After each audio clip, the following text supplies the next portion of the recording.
নমস্কার বন্ধুরা, আজকের হেলথ টপিকে আলোচনা করব অতিরিক্ত ঘাম নিয়ে। এটি কিসের লক্ষণ হতে পারে, কোন রোগের লক্ষণ হতে পারে? প্রচুর ঘাম এবং হৃদরোগের মধ্যে যোগসূত্র কি? আপনার কি উদ্বিগ্ন হওয়া উচিত যদি আপনার অতিরিক্ত ঘাম হয়, এক্সেসিভ সোয়েটিং হয়? তখন চিকিৎসার পরামর্শ কি নেওয়া উচিত? হঠাৎ ঘাম হওয়ার কারণগুলি কি? অতিরিক্ত ঘাম হওয়ার কিভাবে নিয়ন্ত্রণ করবেন আপনি? যখন আমাদের স্বাস্থ্যের কথা আসে, তখন আমাদের শরীরের সম্ভাব্য সতর্কতামূলক লক্ষণগুলির দিকে মনোযোগ দেওয়া অপরিহার্য। এরকম একটি লক্ষণ হলো প্রচুর ঘাম। ঘাম হওয়া স্বাভাবিক হলেও অতিরিক্ত ঘাম কখনো কখনো হৃদরোগ সহ অন্তর্নিহিত স্বাস্থ্য সহ বা স্বাস্থ্যগত অবস্থার ইঙ্গিত দিতে পারে।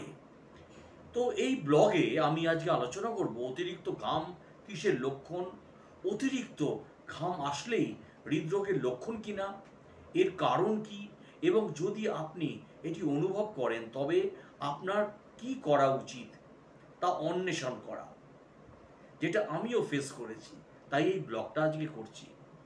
আপনার শরীরের সংকেত সম্পর্কে সচেতন থাকা এবং যথাযথ ব্যবস্থা গ্রহণের মাধ্যমে আপনি আপনার হৃদরোগের স্বাস্থ্যের উপরে থাকতে পারেন এবং সম্ভাব্যভাবে গুরুতর জটিলতা প্রতিরোধ করতে পারেন। অতিরিক্ত ঘাম বোঝা। ঘাম আমাদের শরীরে তাপমাত্রা নিয়ন্ত্রণ এবং ঠান্ডা করার একটি প্রাকৃতিক উপায়। হঠাৎ ঘাম হওয়ার কারণগুলির মধ্যে রয়েছে গরম আবহাওয়া, উদ্বেগ বা চাপের মুহূর্ত। তবে যখন অতিরিক্ত ঘাম হয়, এমনকি কোনো স্পষ্ট কারণ ছাড়াই, এটি উদ্বেগের কারণ হতে পারে। যদি আপনি নিজেকে ক্রমাগত এবং অব্যক্তভাবে অতিরিক্ত ঘাম অনুভব করেন, তাহলে আপনার অবশ্যই স্বাস্থ্যসেবা বা ডাক্তারবাবুর সঙ্গে পরামর্শ করা উচিত। অতিরিক্ত ঘাম কিসের লক্ষণ? হঠাৎ ঘাম হওয়ার কারণ বিভিন্ন হতে পারে এবং কখনো কখনো উদ্বেগজনকও হতে পারে। হঠাৎ ঘাম হৃদরোগের লক্ষণ হতে পারে। কিছু লোকের ক্ষেত্রে যাদের বুকে ব্যথা, শ্বাসকষ্ট, বমি বমি ভাব বা ক্লান্তির মতো সাধারণ লক্ষণ দেখা নাও যেতে পারে। কোনো স্পষ্ট কারণ ছাড়াই হঠাৎ কেন ঘাম শুরু হয় তা ব্যাখ্যা করা কঠিন হতে পারে, যা উদ্বেগজনক হতে পারে। তবে এটি মনে রাখা গুরুত্বপূর্ণ যে একজন স্বাস্থ্যসেবা পেশাদার দ্বারা আপনার মূল্যায়ন করা উচিত। প্রচুর ঘাম এবং হৃদরোগের মধ্যে কি যোগসূত্র? হৃদরোগে আক্রান্ত কিছু ব্যক্তি অতিরিক্ত ঘাম হওয়ার কথা বলেন, তাই এটি হঠাৎ ঘাম হওয়ার একটি কারণ হতে পারে। এটি হৃদযন্ত্রের সিস্টেমের প্রতিবন্ধী কার্যকারিতার জন্য শরীরের ক্ষতিপূরণ দেওয়ার প্রচেষ্টার সাথে সম্পর্কিত বলে মনে করা হয়। এই সম্পর্কের পেছনে সঠিক প্রক্রিয়াটি সম্পূর্ণভাবে বোঝা যায়নি, তবে গবেষকরা হৃদরোগীদের অতিরিক্ত ঘামের কারণ হতে পারে এমন একটি কারণ চিহ্নিত করেছেন।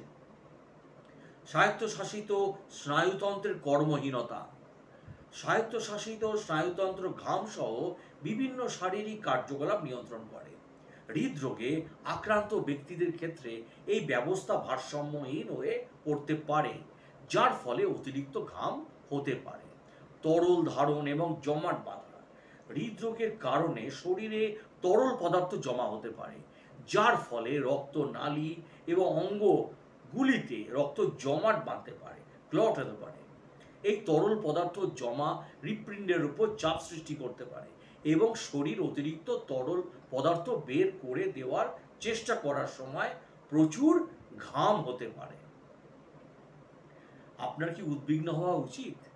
যদিও অতিরিক্ত ঘাম হৃদরোগের লক্ষণ হতে পারে, তবে এটি মনে রাখা গুরুত্বপূর্ণ যে মেনোপজ, উদ্বেগ, সংক্রমণ এবং অন্যান্য চিকিৎসকগণ বা চিকিৎসাগত অবস্থার মতো অন্যান্য কারণগুলিও এর কারণ হতে পারে। এতএব তাড়াহুড়ো করে সিদ্ধান্তে না গিয়ে অন্যান্য সহগামী লক্ষণগুলি বিবেচনা করা এবং সঠিক রোগ নির্ণয়ের জন্যে, যেটি আমি সবসময় বলি, একজন স্বাস্থ্যসেবা পেশাদারের সাথে অথবা ডাক্তারবাবুর সাথে পরামর্শ নেওয়া।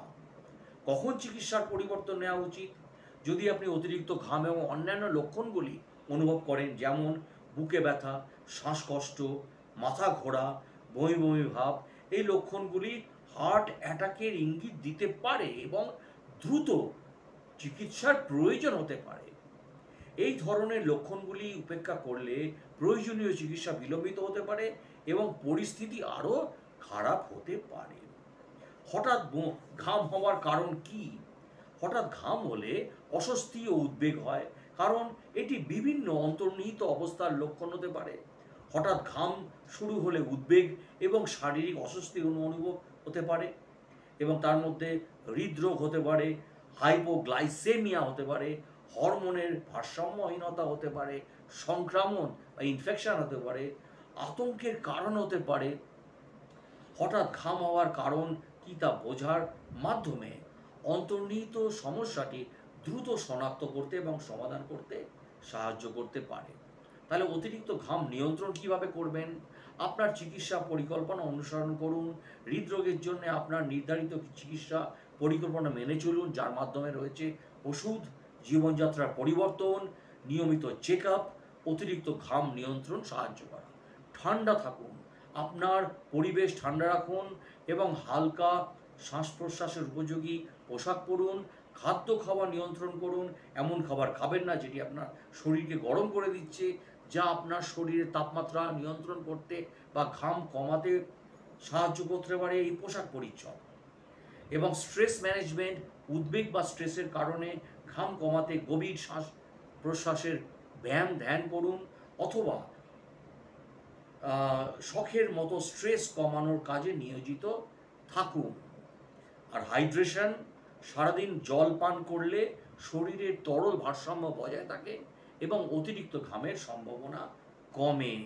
তাহলে আমরা অতিরিক্ত ঘাম হওয়া কেবল অসুবিধার চেয়ে কিছু হতে পারে, এবং এটি একটি অন্তর্নিহিত স্বাস্থ্য সমস্যার লক্ষণ।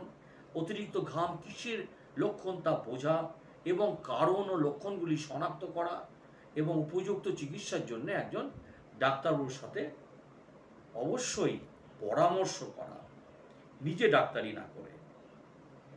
এবারে বলবো অতিরিক্ত ঘামা এর লক্ষণ, কারণ, রোগ নিয়ন্ত্রণ ও চিকিৎসা। তাহলে অতিরিক্ত ঘামা বা হাইপারহাইড্রোসিস একটি সাধারণ কিন্তু কষ্টদায়ক অবস্থা হতে পারে, যা অনেক ব্যক্তিকে প্রভাবিত করে। এবং হাইপারহাইড্রোসিসে আক্রান্ত ব্যক্তিদের শরীরের তাপমাত্রা নিয়ন্ত্রণ করার জন্যে যা প্রয়োজন তার চেয়ে বেশি ঘাম হয় এবং অপ্রয়োজনীয় ঘাম হয়। আসুন ভারী ঘামের কারণগুলি এবং সমাধানগুলি অন্বেষণ করি। এই সাধারণ তবে প্রায়শই ভুল বোঝাবুঝি অবস্থায় মূল্যবান অন্তর্দৃষ্টি প্রদান করে। তাহলে অতিরিক্ত ঘাম বা হাইপারহাইড্রোসিস কি? অত্যাধিক ঘাম বা হাইপারহাইড্রোসিস অস্বাভাবিকভাবে উচ্চ মাত্রার ঘাম সৃষ্টি করা। এটি তাপ বা শারীরিক পরিশ্রমের প্রতিক্রিয়া হিসাবে ঘটে। এমন সাধারণ ঘামের বাইরে চলে যায় এবং হাইপারহাইড্রোসিসে আক্রান্ত ব্যক্তিরা অতিরিক্ত ঘাম অনুভব করতে পারেন, এমনকি শীতল তাপমাত্রায় বা বিশ্রামের সময়ও। এই অবস্থায় আন্ডার আর্ম, তালু, পায়ের তলা, মুখ সহ শরীরের বিভিন্ন অংশকে এটি প্রভাবিত করতে পারে। কখনো কখনো এটি শরীরের একটি নির্দিষ্ট অঙ্গগুলির পরিবর্তে পুরো শরীরকে প্রভাবিত করতে পারে। তাহলে অতিরিক্ত ঘাম হওয়ার কি কারণ? এর আগে যত আলোচনা করেছি আরেকবার বলে দিচ্ছি।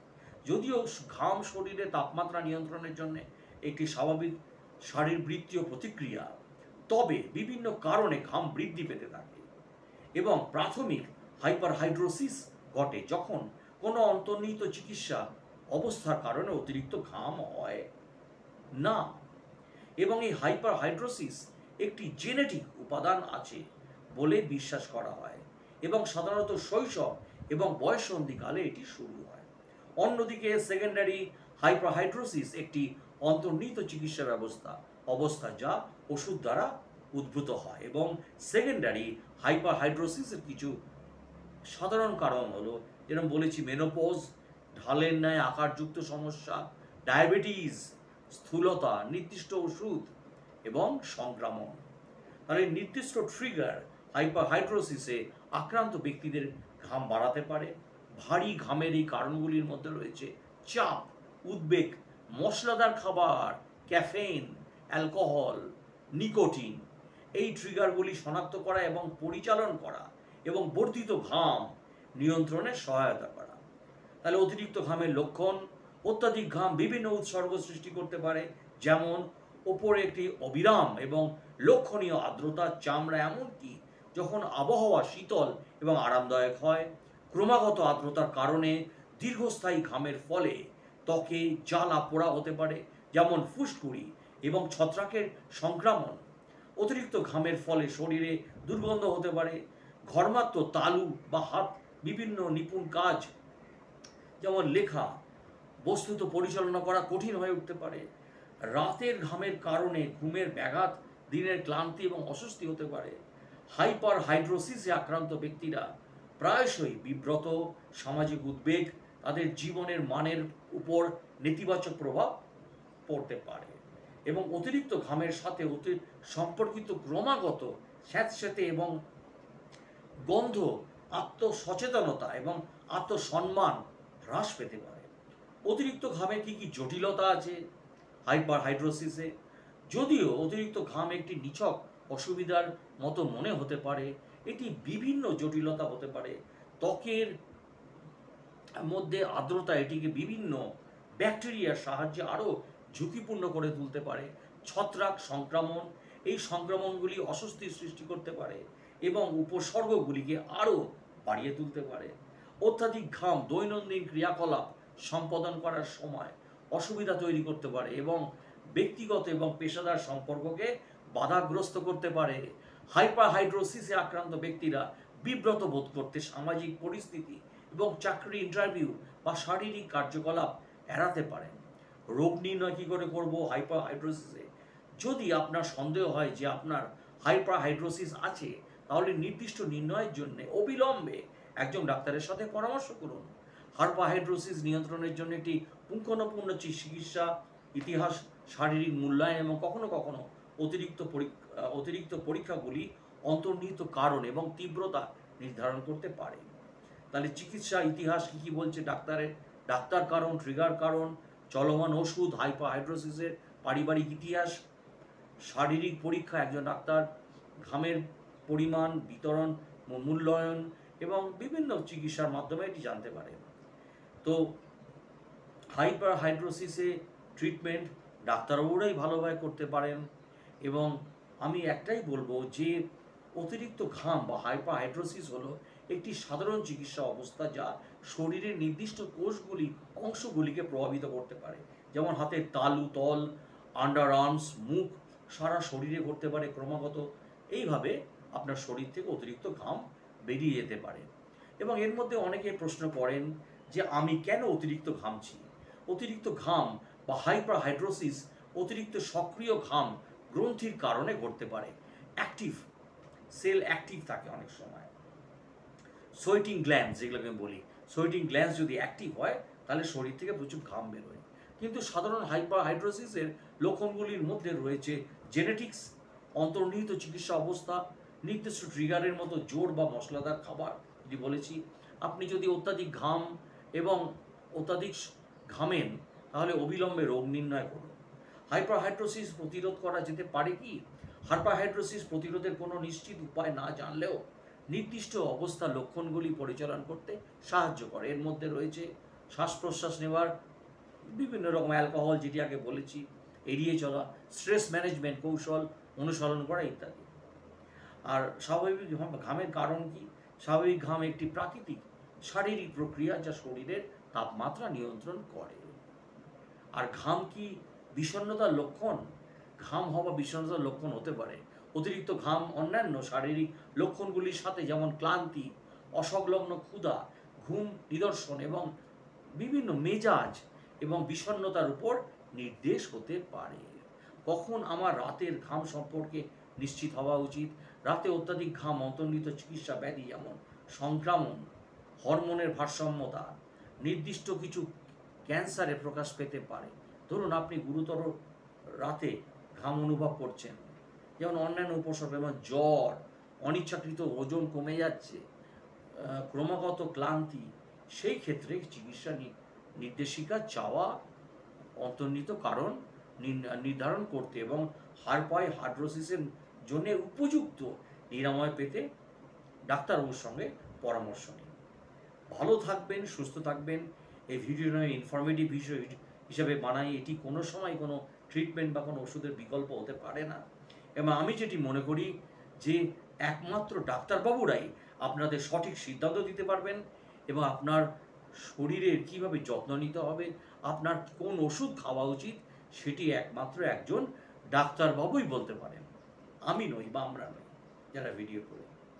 ভালো থাকবেন, সুস্থ থাকবেন এবং শারীরিক কোনো সমস্যা হলে অতি অবশ্যই ডাক্তারবাবুকে দেখান। আর ভিডিওটি দেখার জন্যে অসংখ্য ধন্যবাদ। আর যদি ভিডিওটি আপনাদের মনে হয় যেটি নিয়ে একটি ইনফরমেটিভ ভিডিও, আমি কিছু বলার চেষ্টা করছি, যদি সঠিক বলে থাকি তাহলে, আবার যদি বেঠিকও বলি সেটাও আপনি কমেন্টসে জানান, তাহলে আমি আরও উন্নত করতে পারব। ভালো থাকবেন, সুস্থ থাকবেন।